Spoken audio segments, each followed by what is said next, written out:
ବାୟାର କି ଯାଏ ବାହା କଲେ ବସା ଦୋହଲୁଥାଏ।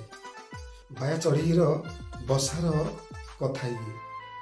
ବାୟା ଚଢ଼େଇ ତା ବସାକୁ ଯୋଜନାବଦ୍ଧ ଭାବରେ ଏମିତି ବାନ୍ଧିଥାଏ ଯେ ଯେତେ ଝଡ଼ ତୋଫାନ ଆସିଲେ ସେ ବସା ଦୋହଲୁଥାଏ ସିନା, ତାର ସାମାନ୍ୟ କ୍ଷତି ହୁଏ ନାହିଁ।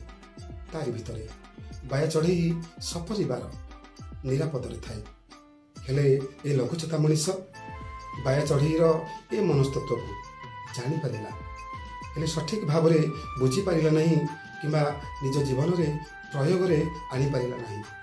ସେଇଥିପାଇଁ ତ କେତେବେଳେ ଝଡ଼ ତୋଫାନ ତ, କେତେବେଳେ ମହା ଜଳ ପ୍ରଳୟ, କେତେବେଳେ ଭୂମିକମ୍ପ ତ, ଆଉ କେତେବେଳେ ପ୍ରାକୃତିକ ବିପର୍ଯ୍ୟୟ, ଯାହା ମଣିଷର ନିୟନ୍ତ୍ରଣ ବାହାରେ।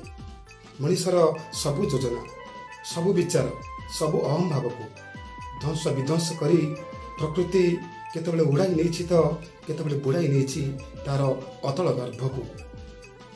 ସବୁ ଅସମ୍ଭବକୁ ସମ୍ଭବ କରିବାର ଡିମ୍ ଡିମ୍ ପିଟୁଥିବା ମଣିଷକୁ ଶକ୍ତ ବ୍ରହ୍ମ ଚାପୁଡ଼ା ଦେଇଛି ଏବଂ କହିଛି, ହେ ମଣିଷ, ବାୟା ଚଢ଼େଇଠୁ କିଛି ଶିଖ, ବିଚାର ବଦଳାଅ, ସଶକ୍ତ ଯୋଜନା କର।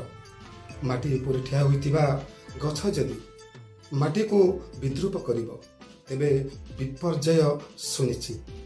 ମୁଁ ପ୍ରକୃତି, ତୁମର ବନ୍ଧୁ। ମୋତେ କେବେ ବିଦ୍ରୂପ କର ନାହିଁ କିମ୍ବା ଚ୍ୟାଲେଞ୍ଜ ମଧ୍ୟ ଦିଅ ନାହିଁ।